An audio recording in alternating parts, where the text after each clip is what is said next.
Graça e paz, irmãos. Vamos abrir as nossas Bíblias na carta de Paulo aos Efésios, capítulo de número 4.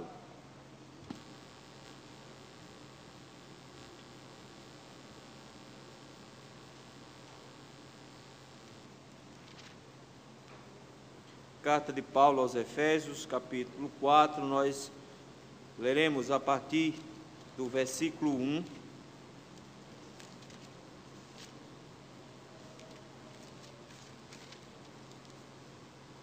Até o versículo de número 16.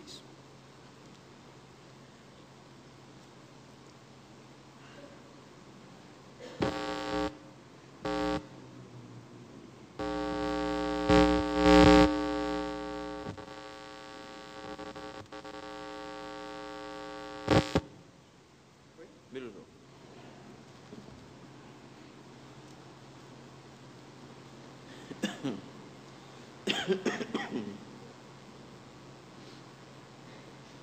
Efésios 4, de 1 a 16, diz assim: Rogo-vos, pois, eu, o prisioneiro do Senhor, que andeis de modo digno da vocação a que fostes chamados, com toda a humildade e mansidão, com longanimidade, suportando-vos uns aos outros em amor, esforçando-vos diligentemente por preservar a unidade do Espírito no vínculo da paz. Há somente um corpo e um Espírito, como também fostes chamados, numa só esperança da vossa vocação. Há um só Senhor, uma só fé, um só batismo, um só Deus e Pai de todos, o qual é sobre todos, age por meio de todos e está em todos. E a graça foi concedida a cada um de nós, segundo a proporção do dom de Cristo. Por isso diz, quando ele subiu às alturas, levou cativo o cativeiro e concedeu dons aos homens. Ora, que quer dizer subiu, senão também que havia descido até as regiões inferiores da terra? Aquele que desceu é também o mesmo que subiu acima de todos os céus, para encher todas as coisas. E ele mesmo concedeu uns para apóstolos, outros para profetas, outros para evangelistas e outros para pastores e mestres, com vistas ao aperfeiçoamento dos santos, para o desempenho do seu serviço, para a edificação do corpo de Cristo, até que todos cheguemos à unidade da fé e do pleno conhecimento do Filho de Deus, à perfeita varonilidade, à medida da estatura da plenitude de Cristo, para que não mais sejamos como meninos, agitados de um lado para o outro e levados ao redor por todo o vento de doutrina, pela artimanha dos homens, pela astúcia com que induzem ao erro, mas, seguindo a verdade em amor, cresçamos em tudo naquele que é a cabeça, Cristo, de quem todo o corpo bem ajustado e consolidado pelo auxílio de toda a junta, segundo a justa cooperação de cada parte, efetua o seu próprio aumento para a edificação de si mesmo em amor. Vamos orar? Senhor, meu Deus, meu Pai, tem misericórdia de nós te louvamos e bendizemos, porque o Senhor nos deu o tão grande privilégio de nos reunirmos na Tua casa hoje à noite, de podermos, Senhor, cantar ao Senhor, buscar ao Senhor em oração, ler a Tua palavra, mas em especial te rogamos graça e misericórdia, Senhor, porque nesse momento que temos a Tua palavra aberta diante dos nossos olhos, somos obrigados a reconhecer a nossa incapacidade para entendê-la, a menos que o Teu Espírito Santo abra o nosso entendimento. É nisso que te rogamos, Senhor, que o Teu Espírito Santo, Senhor, nos ilumine os olhos, nos faça compreender a Tua palavra, nos faça entender a Tua vontade, Senhor. Mas não só isso, que o Senhor também mova os nossos corações, que o Senhor mude as nossas concepções, que o Senhor nos motive, nos anime, nos fortaleça, para que possamos, diante daquilo que o Senhor requer de nós hoje à noite, nós possamos aplicar isso na nossa vida, no nosso dia a dia. Por isso, Senhor, humildemente nós te rogamos, fala conosco hoje à noite, no nome santo de Jesus Cristo, é que nós te oramos. Amém. Meus irmãos, nós temos enfrentado um problema no meio das igrejas evangélicas ultimamente, que é um problema sobre a eclesiologia. Entender o que é a igreja e como ela funciona. Dentro desses problemas que envolvem o que seja a igreja e como ela funciona, nós temos dois grandes movimentos que têm, de alguma forma, tentado dizer o que seja isso. O primeiro movimento é o movimento ecumênico. O movimento ecumênico tenta, de alguma maneira, dizer que a igreja precisa ser una e una a todo custo. Ele tenta, de alguma forma, dizer que todas as igrejas devem estar unidas. O movimento encabeçado pela Igreja Católica diz justamente isso, criticando os evangélicos, dizendo que nós somos muito divididos, muito rachados.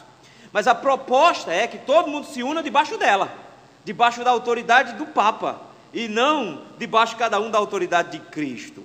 Não é possível unir a igreja desse jeito, porque toda vez que se pensa em unir todos os povos debaixo da mesma igreja, debaixo do mesmo povo, nós temos que entender que muitos princípios precisam ser negligenciados, e não é possível fazer isso. Então o que o ecumenismo prega é, abramos mão das crenças para que possamos nos juntar, e isso é impossível, não é assim que a Bíblia nos orienta. O segundo movimento que tem tentado dizer à igreja como é que ela tem que ser, é o movimento dos desigrejados. Esse grupo é justamente o oposto. Ele chega e diz, não dá para unir ninguém. E como não dá para unir ninguém, é cada um por si e Deus por todos. A gente fica no nosso lugar, eu mesmo sou a igreja, e como eu mesmo sou a igreja, eu vou definir o que é igreja. Igreja é a minha sala de estar, domingo de noite, eu assistindo um vídeo no YouTube de um pregador, e cantando um hino, dizendo, tá bom, está cultuado, está resolvido. Nós precisamos entender, meus irmãos, que esses movimentos têm sido perniciosos dentro da igreja, a partir do ponto que eles, tentando explicar o que seja a igreja, eles na verdade destroem a igreja. O apóstolo Paulo, nessa carta aos Efésios, a partir desse capítulo número 4, ele começa a nos dar o que há de mais completo em matéria de definição do que seja a igreja e de como ela realmente funciona. Se tem uma coisa interessante quando Paulo escreve, é a união que Paulo faz entre doutrina e prática da igreja. Ele geralmente divide as suas cartas nesses dois eventos. Ele fez isso na carta aos Romanos, onde por 11 capítulos ele expande a doutrina do Evangelho, e aí nos capítulos finais, a partir do capítulo 12, ele mostra a prática. Ele fez a mesma coisa aqui nessa carta aos Efésios. Os 3 primeiros capítulos são a base teológica da carta. Ele vai falar sobre as doutrinas do Evangelho e a base teológica para a igreja. O que vai acontecer agora, a partir do capítulo 4, é ele falar sobre os deveres do povo de Deus, os deveres da igreja. É tanto que a palavra-chave que mais aparece, por exemplo, nesses 3 primeiros capítulos, é a palavra para riqueza. É mostrar de como é glorioso o plano de Deus e de como é fantástico tudo que Cristo conquistou para nós como igreja do Senhor. E teologicamente ele mostra de como o povo de Deus é rico. Mas a partir do capítulo número 4, a palavra que mais vai aparecer aqui é a palavra andar. Ela já aparece aí no versículo de número 1, os irmãos viram. Ele diz que andeis de modo digno. Essa palavra vai reaparecer nos próximos capítulos o tempo inteiro. Ele vai nos mostrar de que nós precisamos andar em vários aspectos. Como, por exemplo, ele vai nos falar, ainda nesse versículo número 4, que nós temos que andar como ressuscitados, andar depois como reconciliados, andar como vitoriosos. Em cada um desses aspectos que Paulo vai trabalhar, ele tem a sua base nos 3 primeiros capítulos. Então o que ele faz? Os princípios dos primeiros capítulos estabelecem todas as aplicações do capítulo 4 em diante.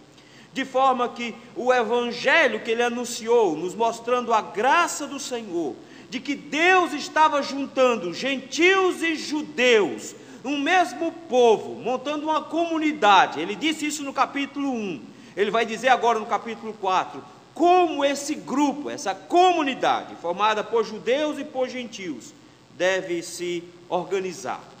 É por isso mesmo que o versículo de número 1 do capítulo 4 tem um pois aí.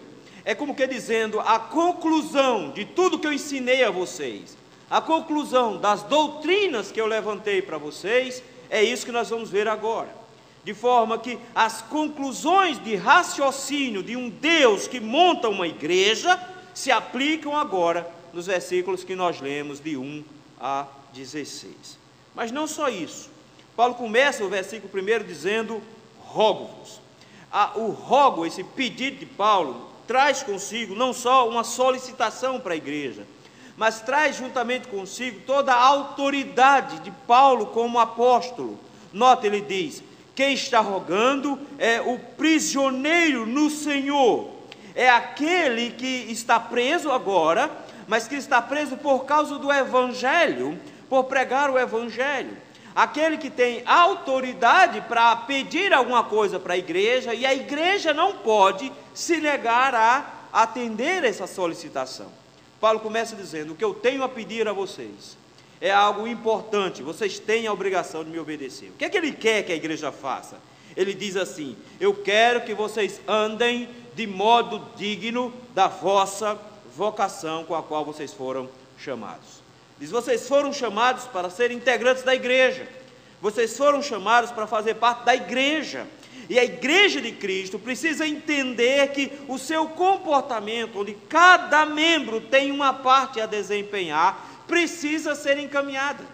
Por isso mesmo a ideia de andar aqui, Paulo está dizendo que isso aqui é maneira de viver, a forma como nós devemos viver. Nós devemos viver de acordo com a vocação com a qual nós recebemos, ou seja, de acordo com a nossa salvação. Se nós somos salvos, nós somos integrantes dessa igreja, nós nos juntamos ao povo de Deus. Se nós nos juntamos ao povo de Deus, o que é que se espera do povo de Deus? Que faça aquilo que o povo de Deus faz. É esse princípio então que Paulo vai estabelecer agora no capítulo número 4. Ele vai dizer, é que o povo de Deus, que foi chamado por Deus, que foi salvo por Deus, esse povo anda em união.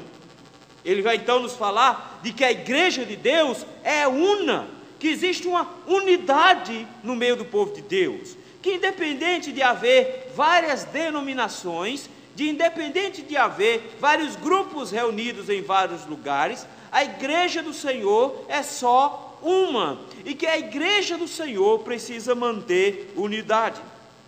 É por isso mesmo que a partir de agora do versículo número 2, ele vai nos dizer qual é a unidade que Deus espera da igreja. E é isso que eu gostaria de ver com os irmãos hoje à noite, o mais rápido possível, porque são 16 versículos, e eu quero terminar antes da meia-noite. Então, a gente vai tentar ver o mais rápido possível a unidade que Deus espera da igreja. Em primeiro lugar, a unidade da igreja que Deus espera é a unidade em meio à diversidade. Unidade, meus irmãos, não é uniformidade. Não é só todo mundo igual para que a gente seja unido. Não é esse o princípio que Paulo estabelece. Pelo contrário, Paulo começa a nos dizer, meus irmãos, que o princípio da unidade da igreja não é um princípio externo, não é uma coisa que se forma de fora para dentro da igreja, não é uma coisa que é imposta à igreja, mas é uma coisa que é natural à igreja, é uma coisa que funciona dentro da igreja de forma muito simples. Isso faz nos entender, então, que não faz sentido o movimento ecumênico, porque o que eles tentam fazer é impor à igreja uma unidade, quando na verdade a unidade não vem de fora, mas vem da ação de Deus no povo de Deus, vem de dentro da igreja para a própria igreja. Então, o que Paulo começa de cara já nos mostrar, de que isso é ação de Deus dentro da igreja, e não ação de homens de fora da igreja. Mas também, queridos, isso não é, por exemplo, aquela forçação de barra de do abraço na hora do cântico hipócrita, lembra? Somos corpos, e assim todo mundo desajustado. Não era aquele a hora, vamos abraçar, porque a unidade da igreja, porque tem um monte de falso que abraça você e te dá uma punhalada pelas costas. Veja, o princípio não é uma imposição externa, não é de fora para dentro, não é um jeito da igreja fazer, não é um jeito da igreja viver, não é uma estrutura que eu monto. A unidade parte da ação de Deus dentro desse povo, dentro do povo de Deus. Para isso mesmo, Paulo vai dizer que cada integrante do corpo de Deus tem uma função, mesmo que sejamos diferentes uns dos outros, cada um de nós somos responsáveis pela unidade da igreja. Então note, a unidade da igreja não é a programação da igreja, não é um formato que se cria na igreja, é quando cada membro da igreja executa a sua função para gerar a unidade. Então, parte de dentro da igreja para fora da igreja. Cada parte do corpo de Cristo unido nesse sentido. Para isso, então, Paulo vai dizer que precisa se manifestar algumas características no meio dos crentes, para que essa unidade surja. Veja, não é para que essa unidade seja imposta, mas para que ela apareça no meio do povo de Deus. Cada membro do povo de Deus tem que fazer alguma coisa no meio dessa diversidade toda. E ele vai dizer isso a partir do versículo 2. Ele diz assim: vocês têm que andar de modo digno da vocação a que foram chamados. Como? Como é que eu tenho que andar? Ele começa dizendo: com toda humildade. Humildade é um negócio difícil. Humildade é a única graça que a gente perde quando descobre que tem. Então, quando você descobre que é humilde, você para de ser humilde.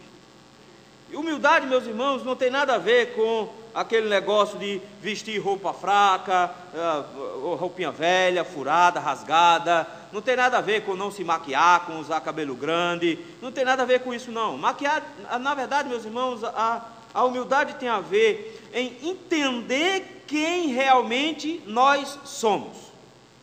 Uma pessoa humilde é uma pessoa que se reconhece, é uma pessoa que sabe quem ela é. Ela não tem pretensões acima do que ela realmente é. Então ela reconhece a si mesma. Uma das coisas que Calvino faz quando escreve as Institutas, do primeiro passo, ele diz: primeira coisa que a gente precisa conhecer a Deus, mas antes nós precisamos conhecer a nós mesmos. E só é possível conhecer a Deus quando nos conhecemos, e só é possível nos conhecermos quando conhecemos a Deus. Eu preciso saber quem eu sou. E a doutrina da depravação nos mostra que quem nós realmente somos, qual é a nossa cara. Nós somos pecadores, miseráveis, imundos, que podemos e temos a capacidade de cometer qualquer tipo de pecado possível. Eu não sou gente boa, eu não sou especial, eu não sou legal, eu não sou filho do rei, eu não sou aquela coisa bonita, eu não sou a menina dos olhos de Deus. Ele diz: não, meu filho, você não é isso, você precisa manter a bola baixa. Isso é a igreja toda é isso aí, mas você não. Como indivíduo, ele diz, você precisa ser humilde. Você precisa ser humilde, porque o próprio Jesus Cristo, sendo Ele sobre tudo e todos, vivendo nos céus, vem até a terra e encarna no corpo de um homem, se humilhando, assumindo a forma de um homem, e não só isso, se humilhando como um pobre, nascendo numa família pobre, vivendo uma vida de humilhação, e ainda morreu ainda mais humilhado. Ele diz: isso é humildade. É saber quem você é e não exigir nenhum direito que você não tenha. Paulo diz: baixa a bola. Como é que a gente começa a manter a unidade na igreja? Crentes humildes. Crentes humildes. Porque onde há arrogância, não pode haver humildade. A gente brincava lá no seminário, na minha época, dizendo assim: aqui não dá para fazer um filme. Por que não dá? Só tem artista. Numa tribo onde só tem cacique, todo mundo se mata. Que só tem artista. Não tem coadjuvante. Na igreja de Cristo não tem artista, só tem coadjuvante. Todo mundo pequenininho no seu lugar. É por isso que Paulo diz: como é que começa? Com toda humildade. E por isso mesmo, porque nós começamos com toda a humildade, Paulo diz que nós temos que manifestar uma segunda característica, ele faz com mansidão. Mansidão não é aquele camarada lerdo, que simplesmente o que fazem com ele dá errado. Não, a ideia de mansidão é alguém que é forte, mas é alguém que é forte, mas que tem controle sobre a sua força. A palavra usada, por exemplo, aqui, é usada, por exemplo, para medicação, para remédio, é usado para vento leve, para brisa. Mas note qual é o princípio. O princípio aqui é a mesma palavra usada para um cavalo domesticado. Veja, em todas as situações, o remédio tem muita força, mas sob controle, é uma coisa poderosa e é um veneno, mas sob controle produz a cura. O vento é uma coisa forte que pode destruir, mas sob controle produz uma boa sensação. Um cavalo é um animal extremamente forte, mas sob controle pode produzir alguma coisa. A ideia dele aqui é que você saiba que é forte, mas você precisa ser manso. A Bíblia nos diz que 2 homens eram mansos. Em Números capítulo 12, versículo 3, nos diz que Moisés era manso. Mas nós não podemos achar que Moisés era lerdo, porque mesmo como manso, ele em vários momentos mostrou força e autoridade, dando ordens, e comandou com mão de ferro o povo, enquanto o povo estava andando pelo deserto, e o povo era difícil. Mas a Bíblia nos diz de alguém que disse assim: vinde a mim, porque eu sou manso e humilde de coração. Jesus disse que ele era manso, e olha só a mansidão de Jesus. Jesus fez um chicote, entrou dentro do templo, saiu batendo em todo mundo, virando as mesas e expulsou. Veja, não é que ele tentou, ele expulsou debaixo de cacete todos os vendedores do pátio. Manso é alguém que é poderoso, mas alguém que mantém esse poder sob controle. Paulo diz: você não precisa deixar de ser forte para se tornar manso, você só precisa ter controle sobre a sua força. Ele chega agora e diz: para que a igreja seja uma, em meio a essa diversidade que ela possui, os crentes precisam aprender a ser humildes e serem mansos. Mas não só humilde e manso. Versículo 2 ele diz: com longanimidade. Longanimidade, a palavra literalmente significa longo ânimo ou alma comprida. É um camarada que tem um pavio comprido. O motivo é muito simples, é que a igreja perturba mesmo, os crentes são complicados, e dá trabalho mesmo. Crente não pode ter pavio curto, porque a unidade da igreja é quebrada quando os crentes estão com pavio curto. Então o que é que os crentes têm que ter? Tem um pavio bem comprido, porque o pessoal vai poder bater e vai ter muito lucro ainda pela frente para segurar.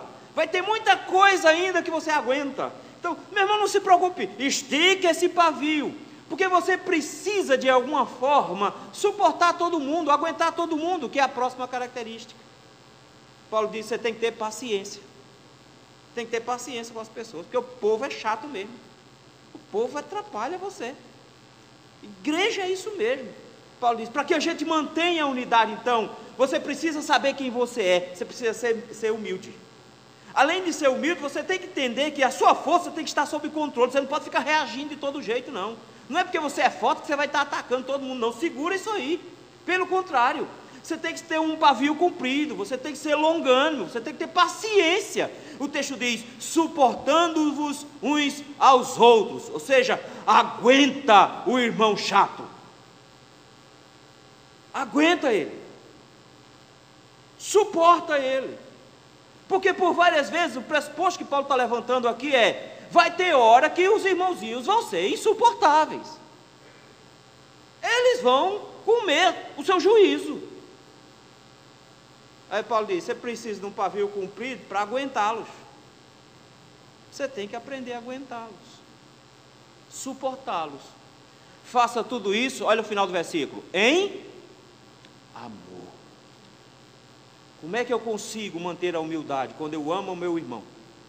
Porque alguém que é humilde coloca os irmãos, Deus em primeiro lugar, os outros em segundo lugar e ele em último lugar, por amor.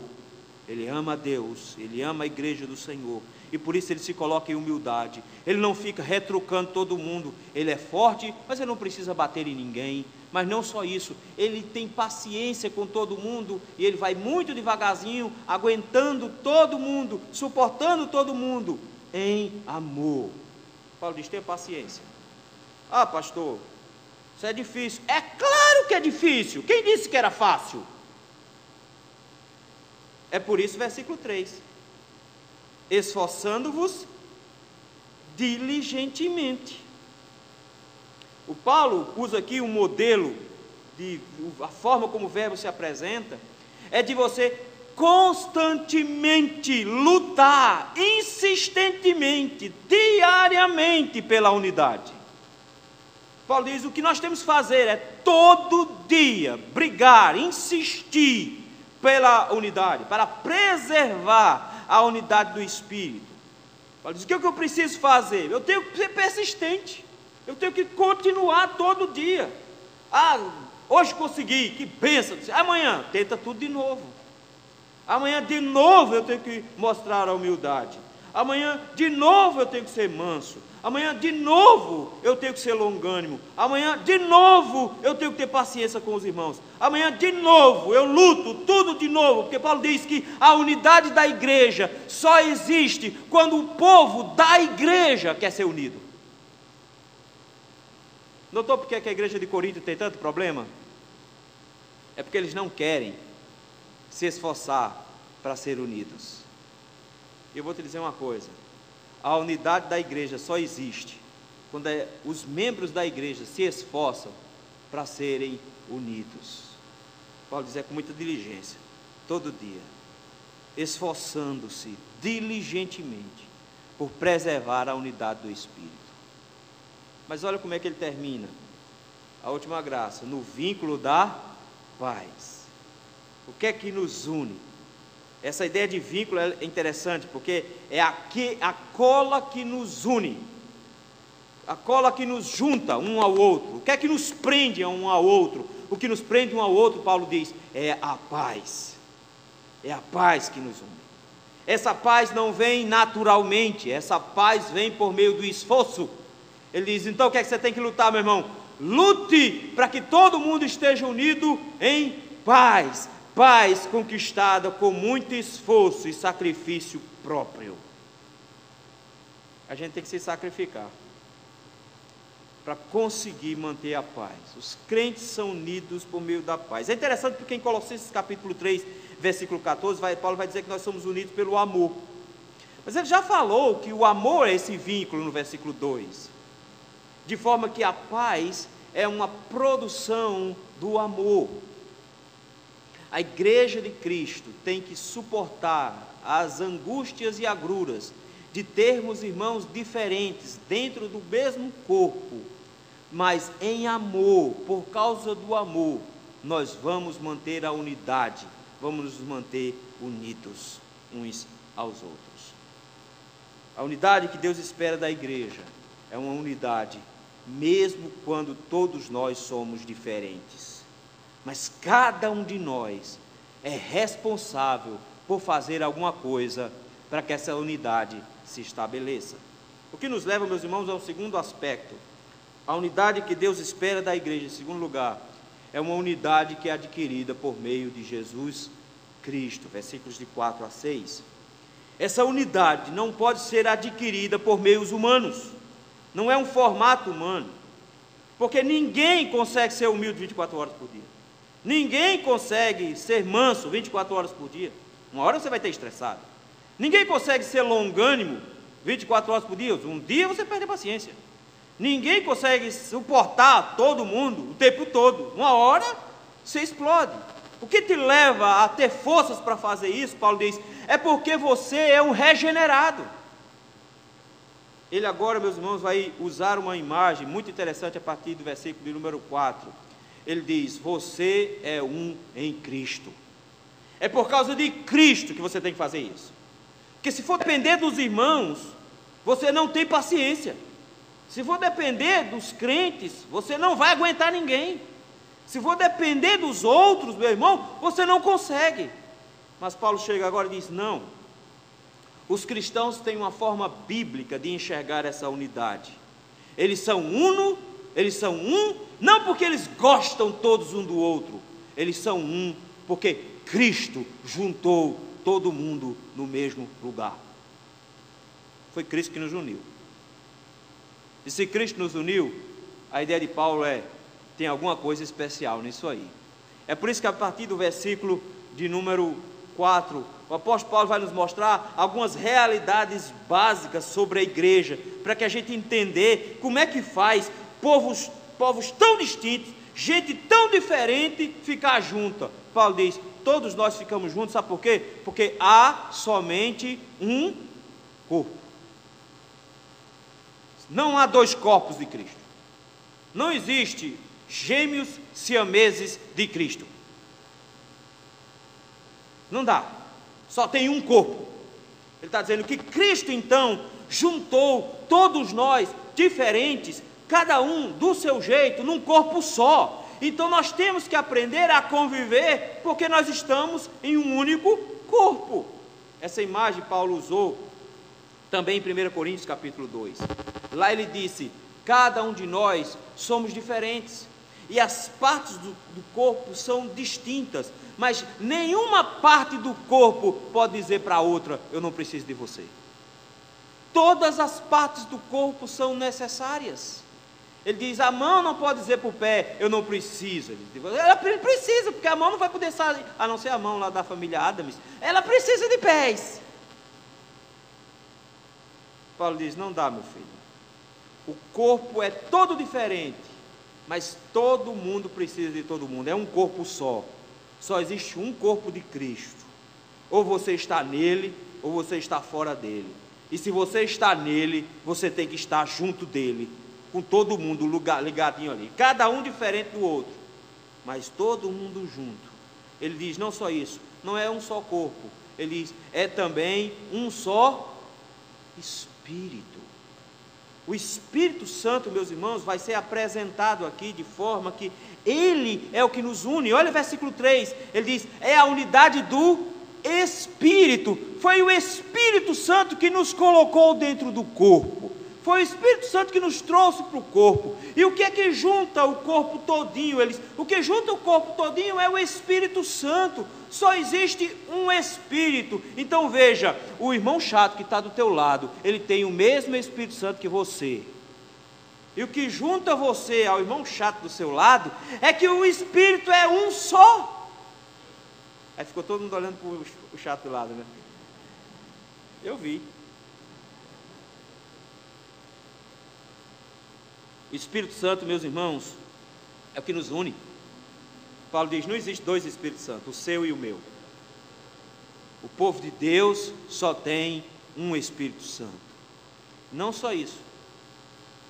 Paulo diz: quando ele nos chamou, quando o Espírito Santo nos trouxe para dentro do corpo, ele nos traz uma terceira graça.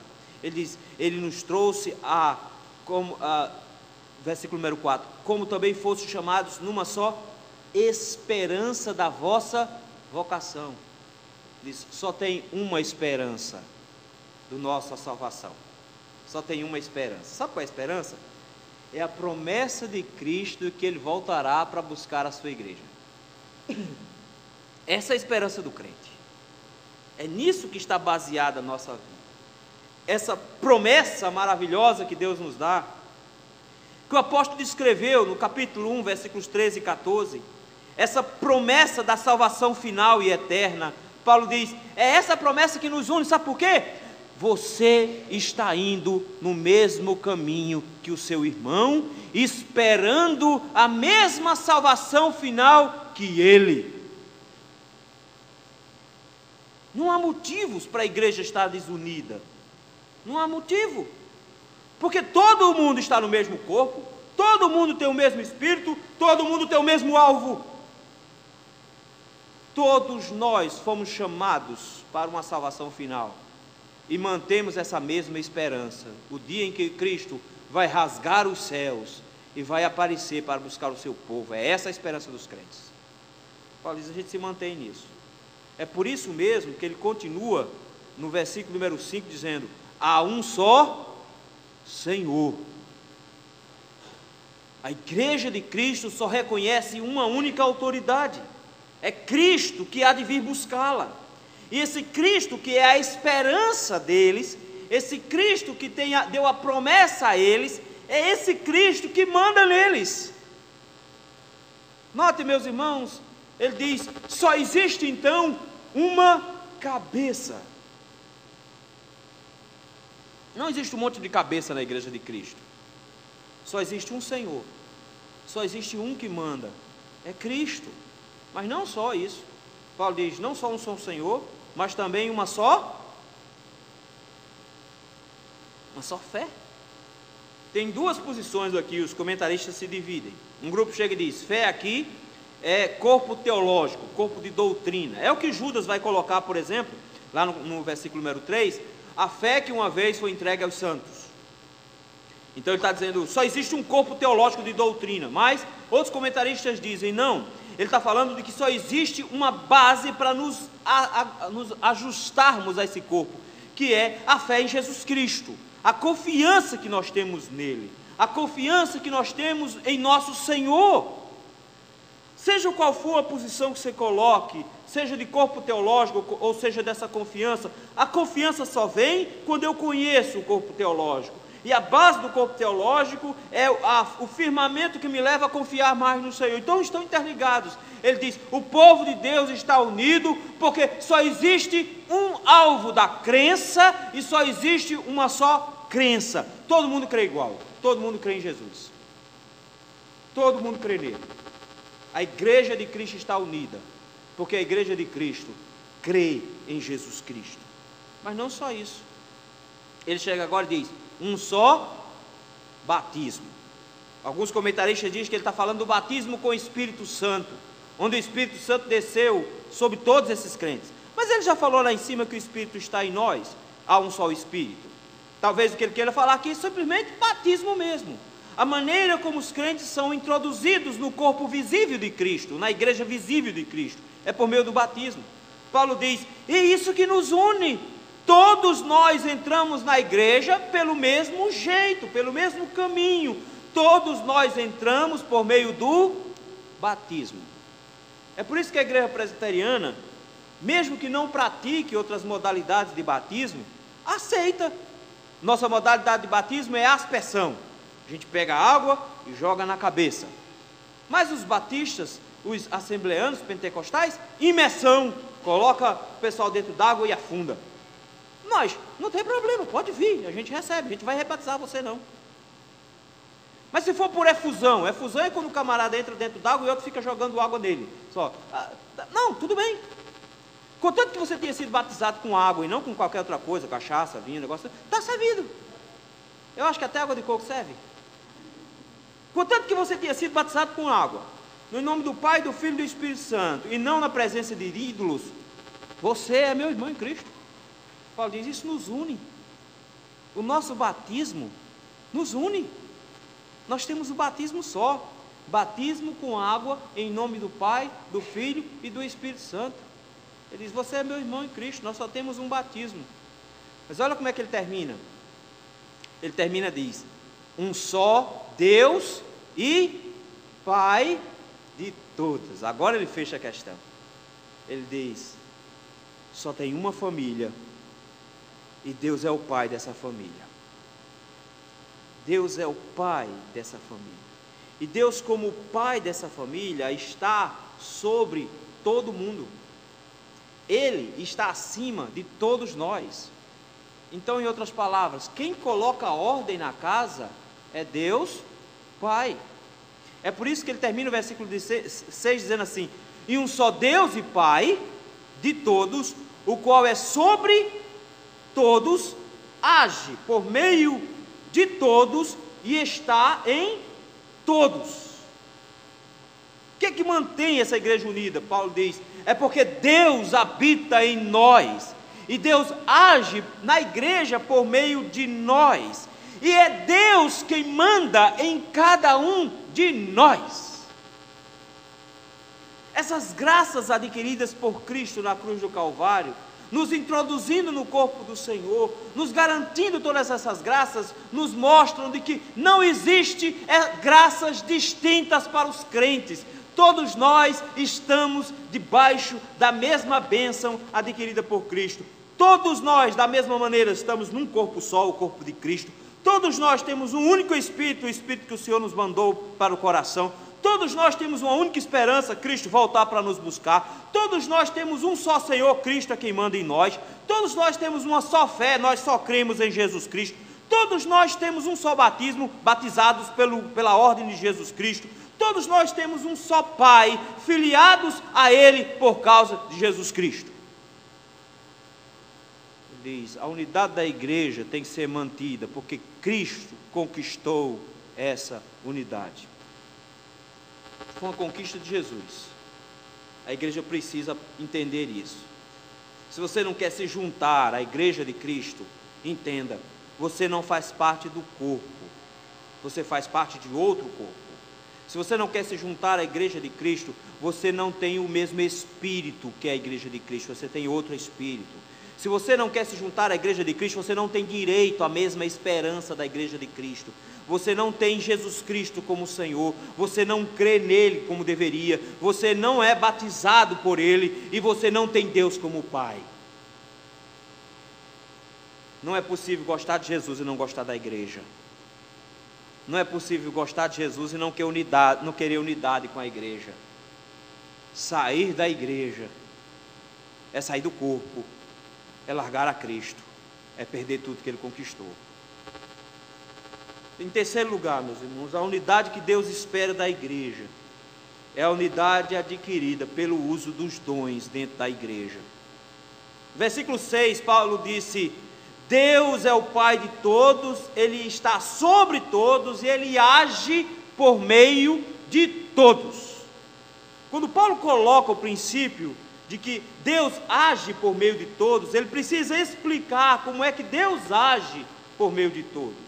Versículo número 7, ele diz: e a graça foi concedida a cada um de nós, segundo a proporção do dom de Cristo. Notem qual é o princípio que ele coloca aqui. A palavra dom é a mesma palavra para graça, é tudo a mesma coisa.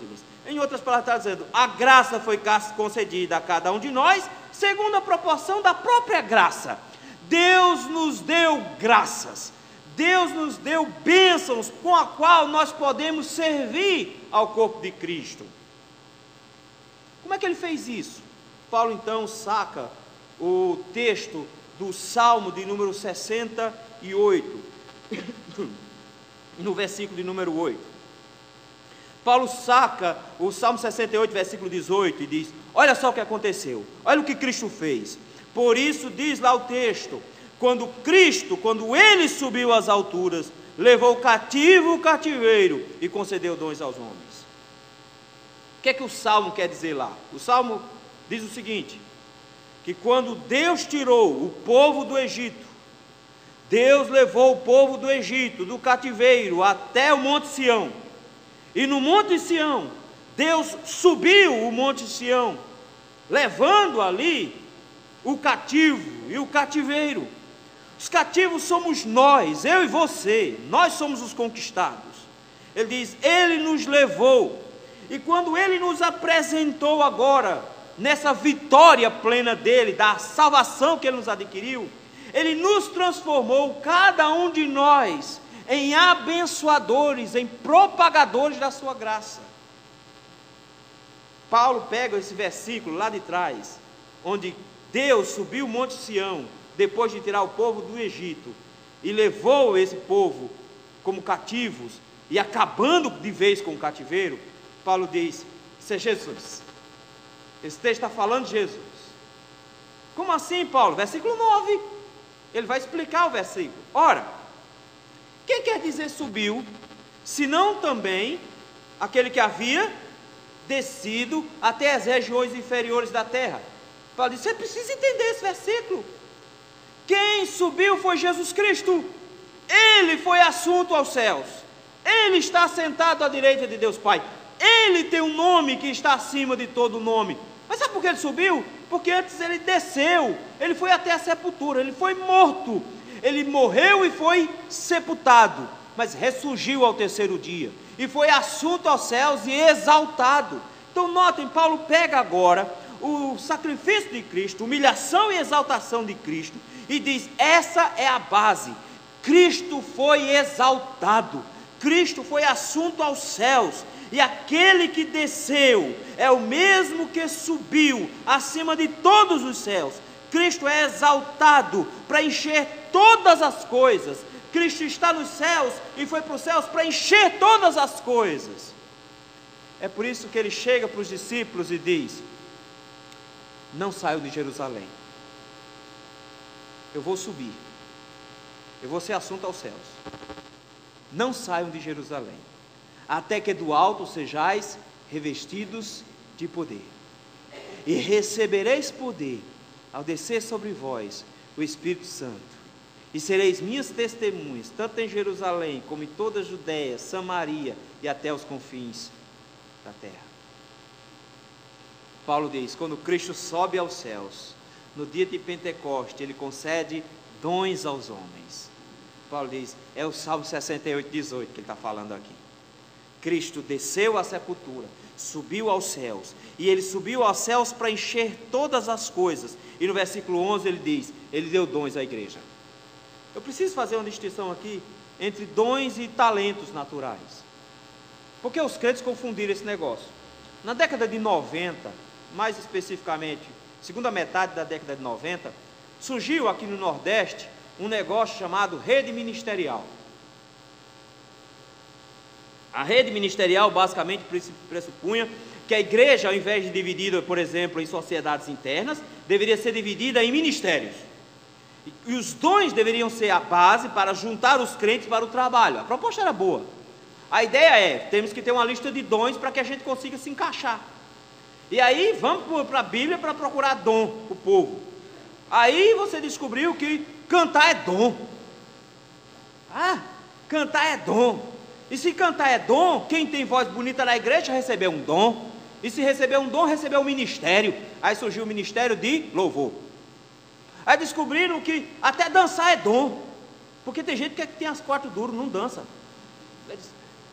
Dançar é dom. E se alguém dança, tem o ministério de dança. Eles confundiram tudo, porque eles arranjaram até um dom de artesão. O que é que eles não entenderam? Que todas as pessoas do mundo, quando nascem, recebem da parte de Deus aptidões naturais. Alguns vão passar a vida inteira tentando tocar um instrumento musical e não vão conseguir.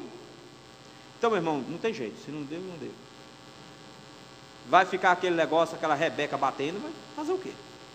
Outro camarada olha para o violão e diz, me empresta aqui por uma semana, e ele volta tocando música clássica. Como é que pode? Deus deu essa habilidade para ele. Outros, coitados, são feitos urubu, nem canta nem assovia.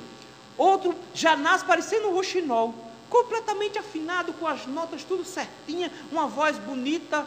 Outros nascem com habilidades manuais incríveis. Eles pegam qualquer coisa e transformam numa obra de arte, um negócio fantástico. Outro, meu Deus do céu, não consegue colocar um prego aprumado na parede, vai botar o prego e fica torto. Não tem jeito, nós temos habilidades naturais, mas dons são diferentes. Dons não são habilidades naturais. Quando você se converte, Deus pega as suas habilidades e santifica para Ele. Então você vai usar as suas habilidades naturais que Deus te concedeu para Ele, para a glória dEle. Mas dons, Deus só concede para crentes, porque os dons têm um alvo muito específico. Os dons são para usar dentro da igreja, não é para usar na rua. Dons não são para usar em todo jeito. Dons são para usar somente para a edificação e crescimento da igreja. É por isso que Paulo diz, Cristo veio, morreu, ressuscitou, foi assunto aos céus, e chegando lá, enchendo todas as coisas, versículo 11, Ele mesmo concedeu uns para apóstolos. Ele vai trazer uma listazinha, bem curtinha aqui, só 5 dons rapidinho. Essa é uma das listas. Tem uma lista lá em 1 Coríntios capítulo 12, tem uma outra lista em Romanos capítulo 12, aliás, 1 Coríntios capítulo 12, Romanos capítulo 12, E tem uma lista aqui de Efésios capítulo 11. Só tem 5 dons aqui. Então ele não está dizendo todos os dons que a igreja tem estão aqui. Não, ele não está dizendo isso. O que ele está colocando é, deixa eu dar 5 exemplos aqui do que sejam dons, de como o Senhor produz dons na igreja. Ele diz, por exemplo, Cristo subiu aos céus e concedeu uns para apóstolos. Quem eram os apóstolos? Apóstolos, na verdade, foram pessoas que foram comissionadas por Jesus Cristo em um momento muito específico para consolidar o trabalho da igreja. Era um grupo que tinha uma ação espiritual do Espírito Santo para instruir a igreja, para ensinar a igreja, para dar a base para a igreja e para dar à igreja o seu Novo Testamento. É por isso que, como diz Augustus, apóstolo bom é apóstolo morto. Porque se estiver vivo é falso. Porque os apóstolos foram dados quando a igreja precisou de apóstolos. E só foi naquela hora. Quando a igreja não precisava mais de apóstolos, eles foram encerrados. Mas não só isso. Paulo diz, ele deu uns para apóstolos e outros para profetas. Quando a gente pensa em profeta aqui, a gente vai logo para o movimento pentecostal, porque o princípio do movimento pentecostal é que profeta é um adivinho, mas profeta não é adivinho. Quando o profeta olha para você, você já fica com medo, que ele vai ficar contando teus pecados da igreja, né? Fica com medo não. Porque o Espírito Santo não faz vergonha para crente, quem faz é Satanás, quem acusa os outros é Satanás, lembra? Profeta não é aquele que adivinha o futuro, profeta é aquele que confronta o pecado com base na Escritura. É isso que é um profeta. Nesse sentido, Paulo diz, o Senhor deu à igreja pessoas para apontar o pecado da igreja por meio da Bíblia. Essa pessoa, ela existe só para isso, só para apontar o pecado da igreja, para que a igreja se corrija. Ela enxerga o pecado com muita clareza e ela apresenta a Bíblia com muita clareza, mostrando e confrontando a igreja para que ela se corrija. Era assim no Antigo Testamento, é assim no Novo. Mas não só profetas, Paulo diz, ele também criou uns evangelistas. Vejam, profetas e apóstolos, base para segurar a igreja em firmeza. Evangelista para expandir a igreja. O que é o evangelista? O evangelista era aquele que levava o evangelho para lugares em desbravamento. Ele iria pregar o evangelho fora, para outras pessoas. Então, enquanto um grupo está ali consolidando a igreja, corrigindo a igreja, um outro grupo está trazendo membros para a igreja. Mas não só isso. Paulo diz que Deus também deu pastores e mestres. Pode parecer duas, mas notaram que Paulo vem assim: uns para apóstolo, outros para profeta, outros para evangelista. Mas agora ele chega e diz: outros para pastores e mestres. Ele junta tudo num ofício só. Porque o pastor é aquele que cuida do povo de Deus, que se preocupa com o bem-estar do povo de Deus. Mas ele é também aquele que instrui o povo de Deus, que ensina o povo de Deus, que encaminha e direciona o povo de Deus, de que como liderança aponta os caminhos para onde o povo de Deus deve andar. Paulo diz, olha só a preocupação de Deus. Ele está preocupado com a base da igreja, ele está preocupado com o crescimento da igreja, ele está preocupado com a direção da igreja, e o que é que ele faz? Ele dá dons à igreja para que ela mesma se edifique. Versículo número 12. Para que ele dá dom? Paulo diz, ele dá dom para que essa igreja se edifique. Esse princípio é importante, meus irmãos, para nós entendermos, e aí entendam uma coisa de uma vez por todas. Não existe nenhum salvo, membro da igreja de Cristo, que não tenha pelo menos um dom. Não existe. Porque se existe o Espírito Santo no seu coração, você possui alguma utilidade dentro do corpo de Cristo. Você não foi chamado pelo Senhor para ser apêndice, para ficar só esperando o dia de inflamar. Você não foi chamado por isso. Dentro do corpo de Cristo eu sou o lóbulo da orelha. Você não foi chamado por isso. Para a unha, para a carne no canto da unha. Você não é essa parte do corpo de Cristo. todo crente tem uma função. Paulo diz, não existe crente vagabundo sem nada para fazer. Mas Deus não me chamou para nada não, meu irmão. Eu gostaria de chamar a sua atenção e de pregar o evangelho para você. Você já ouviu falar de Jesus? Que se você não tem nenhuma função na igreja, você precisa conhecer a Jesus. Você precisa conhecer o Senhor. E você precisa se tornar parte da igreja. Porque você é parte da igreja de Cristo. O Senhor tem alguma coisa para você fazer. Porque todo o povo de Deus é como um corpo. E dentro do corpo, toda parte do corpo tem uma função. Por isso que Ele te dá dom. Dom não é para você ficar brincando com Ele, se amostrando não por aí. É teu dom, meu dom. Não. Dons não são formas de brincar dos crentes. Formas de destacar os crentes. Dons são a forma como Deus junta a igreja, une a igreja numa só. Por isso, a quarta e última característica, onde é a unidade da igreja que Deus espera, é a unidade para o crescimento dessa igreja. Por que Deus dá dons? Versículo 12, com vistas ao. Paulo diz, Deus não dá o dom para o crente ficar rodando dentro da igreja e aparecer, não.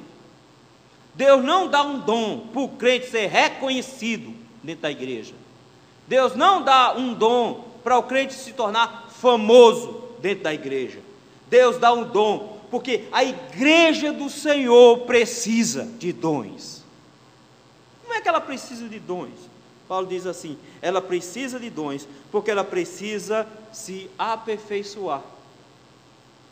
Então note, meu irmão, que você não contrata alguém com todos os dons chamado pastor, que vai aperfeiçoar todos os crentes. Não. Ele diz que Deus deu dons a todo mundo, para que todo mundo trabalhe no aperfeiçoamento de todo mundo.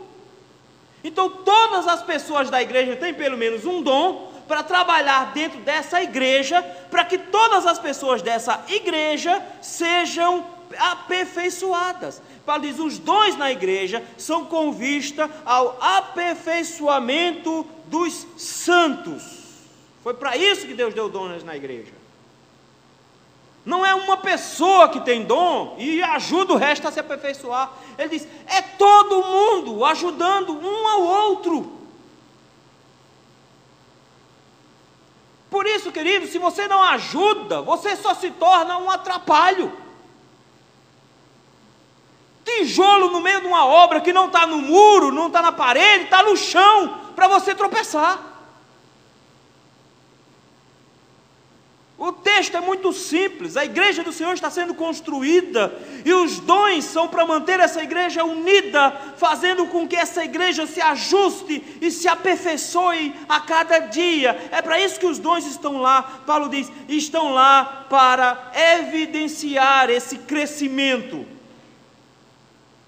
A igreja do Senhor, ela vai ser aperfeiçoada para o desempenho do seu serviço. Sabe por que a gente tem tanta dificuldade nas igrejas hoje?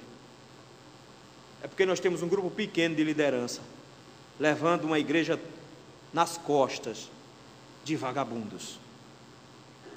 Vagabundos espirituais, que não desejam usar os seus dons, que não desejam usar os seus talentos, que enterraram os talentos para devolvê-lo intacto quando Jesus voltar.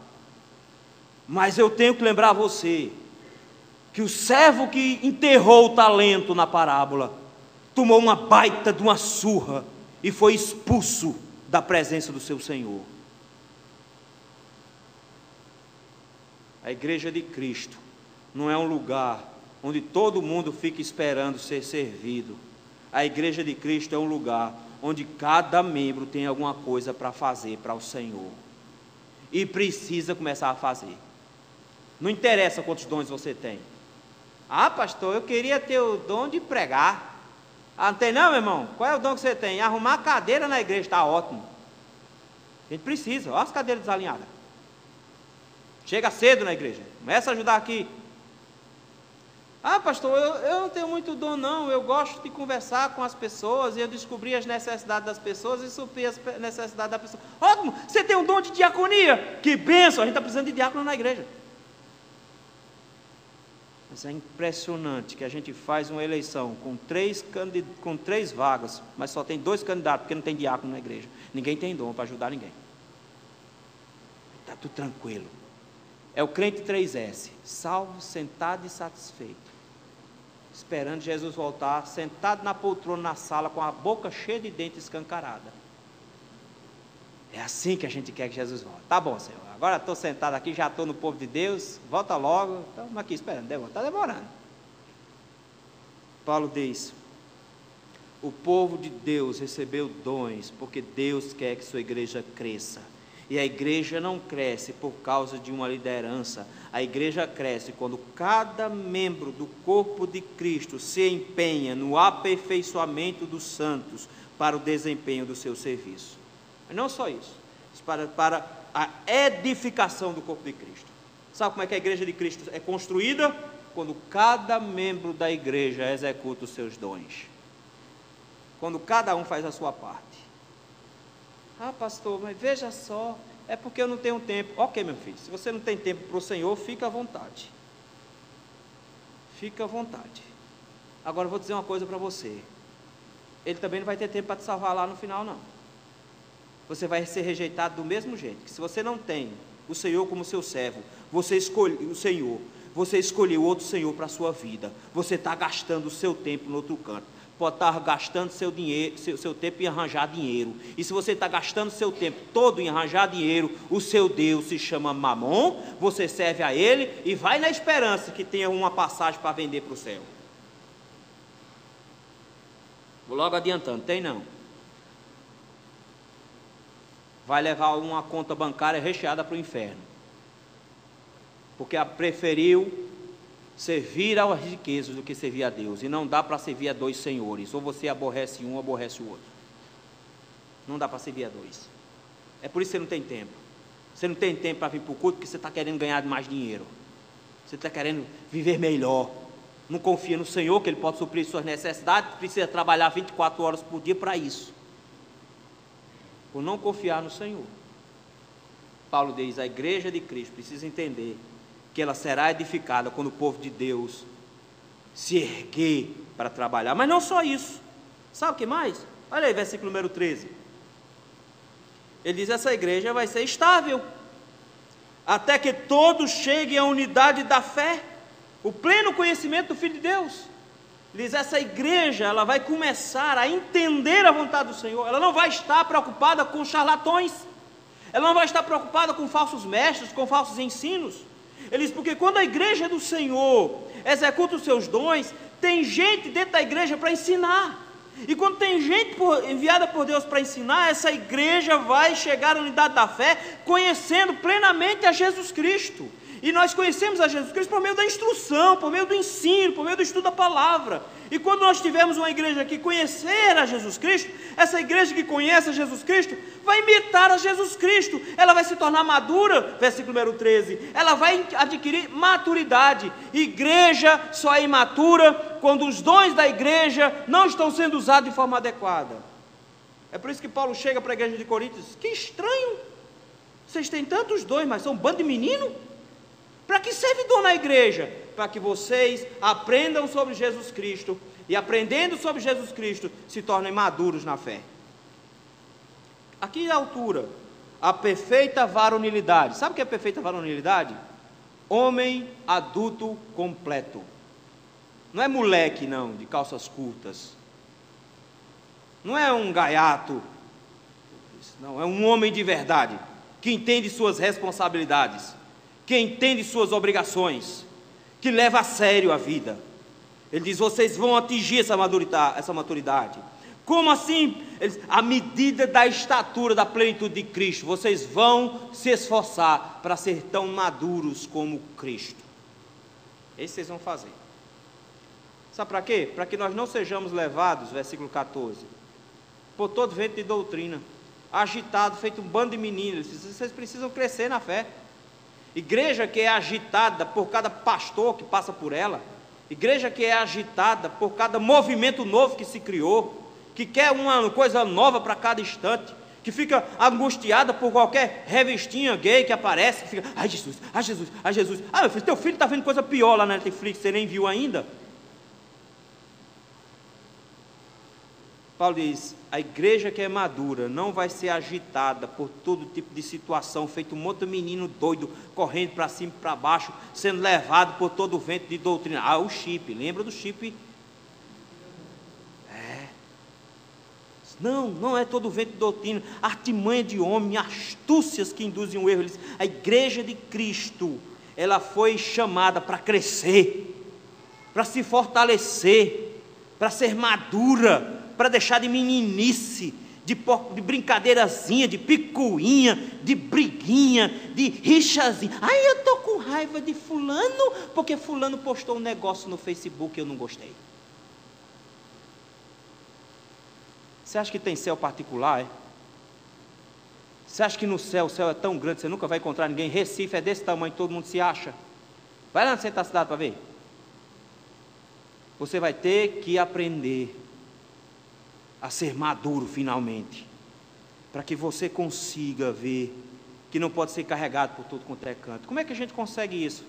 Versículo número 15, Paulo diz, é batendo a verdade na cara, na lata, dando na cara que nem papeira, é assim que a gente faz. Não, meu filho, não. É seguindo a verdade em amor. Notou quantas coisas Paulo diz que é amor? Paulo diz que nós suportamos uns aos outros em amor. Ele de repente começa agora a dizer também que nós dizemos a verdade em amor. O tempo todo Paulo está dizendo aqui nesse texto, é em amor, meu irmão, é em amor, irmão, é em amor. É amando uns aos outros, é assim que nós vamos seguir a verdade, crescendo em tudo naquele que é o cabeça, Cristo, Cristo nos dando as condições, as capacidades para o crescimento, em amor, nós como um corpo, versículo 16, ajustado, bem afinado, sem anemia, sem doença, sem gripe, sem tosse, com o pulmão limpinho. Todo ajustado, sem colesterol alto, com colesterol bom lá em cima, olha que beleza, que joia, sem contrapeso aqui na barriga, que coisa boa. Eles, todo o corpo bem consolidado, pelo auxílio de toda a junta, ninguém com reumatismo aqui, todo mundo com as articulações bem montadas, eles, todo mundo juntos, segundo a justa cooperação de cada parte do corpo fazendo sua parte, tudo funcionando direitinho, tudo funcionando de acordo. Eles, é assim que nós esperamos que o corpo de Cristo seja, é assim que vai funcionar, para que ele efetue o seu próprio aumento, eles, para que não havendo nenhum problema hormonal, você cresça, para que não havendo nenhum problema físico de nutrição, você cresça. Eles, o corpo do Senhor precisa estar bem, para que ele possa aumentar para a edificação de si mesmo em amor. Para a edificação de si mesmo em amor. É isso que ele vai fazer.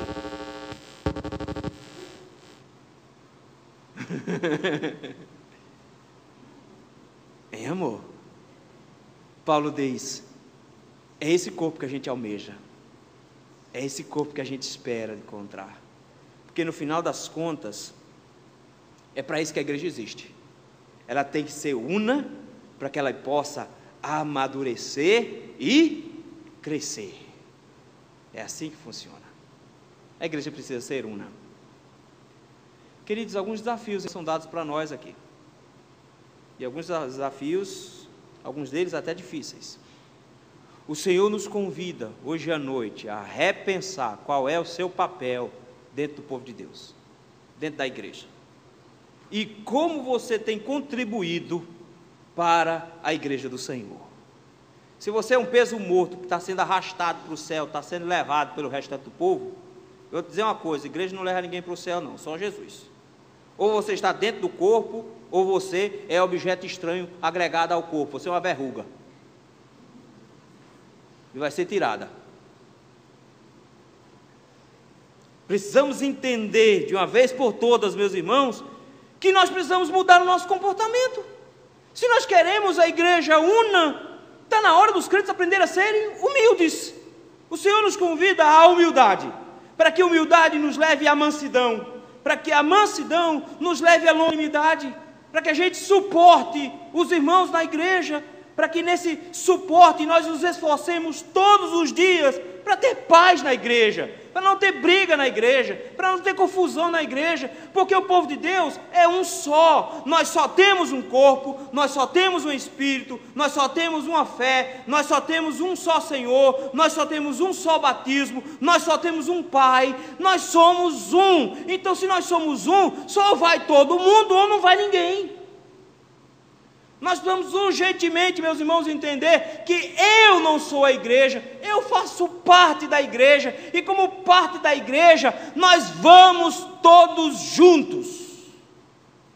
É por isso que quando ele nos ensinou a oração, ele não ensinou assim, ora assim, meu Pai que está no céu, ele não disse isso. Ele disse, porque quando você ora, você não ora sozinho, meu filho, você ora com a igreja. O Pai é nosso. É todo mundo junto, é todo mundo no mesmo corpo. Paulo diz, ou você anda com esse povo, ou você anda contra esse povo, ou você vai com eles, ou você vai contra eles. É por isso mesmo que Paulo diz, ninguém dentro desse corpo vive sem ocupação. Deus em Cristo nos garantiu isso.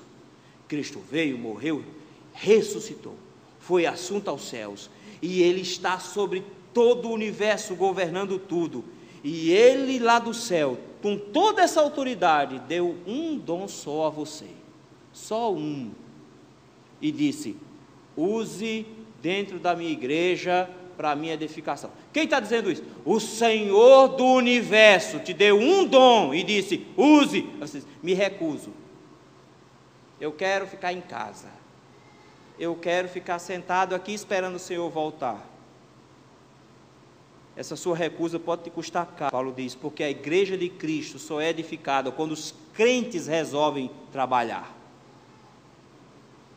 A igreja de Largo da Paz só vai crescer quando os membros dessa igreja resolverem pregar, quando os membros dessa igreja resolverem andar. A gente não consegue nem arranjar uma casa para fazer um culto de oração. Olha de novo, João.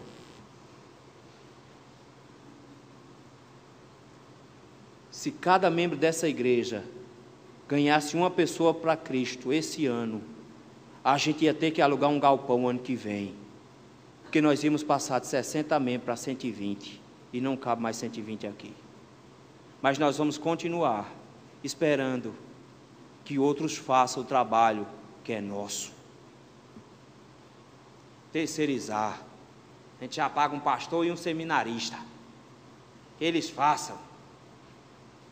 Paulo diz, é quando o povo de Deus trabalha, que o povo de Deus é edificado, porque foi para isso que você foi colocado dentro dessa igreja. Você não foi colocado dentro dessa igreja com a boca aberta, para feito passarinho pequeno, para o pai ficar colocando comida dentro da boca, não. Você foi colocado dentro dessa igreja como um operário da igreja do reino de Deus, para trabalhar dentro dessa igreja.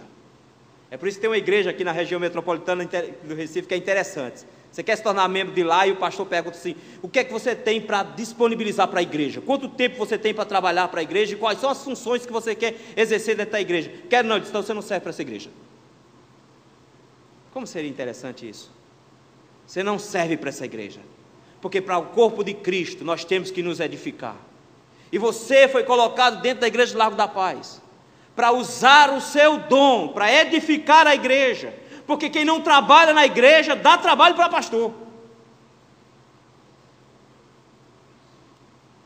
Paulo nos conclama hoje a revermos nossa posição com relação à igreja de Cristo, nossa posição aqui dentro. Os ecumênicos estão errados porque Paulo disse que a ação de transformação da igreja, que torna a igreja una, que torna a igreja um só, não vem dos líderes da igreja, vem de Cristo agindo dentro da igreja. Então quem torna a igreja una não são os homens, quem torna a igreja una é Cristo dentro da igreja. Os desigrejados estão errados também, porque ele quer ver um desigrejado se batizando, seria interessante, e ele oficiando seu ofício fúnebre no dia de morrer, que ele morrer. Já imaginou? grava um vídeo, porque tudo deles é por vídeo. Aqui jaz fulano de tal, eu morri. Já imaginou? Não. É um ajudando o outro na edificação. Crentes não são ilhas, crentes são blocos. Eles andam juntos, edificando a igreja do Senhor. Vai todo mundo de mão dada. Ninguém larga a mão de ninguém. É assim que o Senhor fez a sua igreja. É assim que nós caminhamos, como uma igreja una e indivisível, para a glória e honra de Jesus Cristo. Amém. Vamos ficar em pé? Vamos cantar ao Senhor.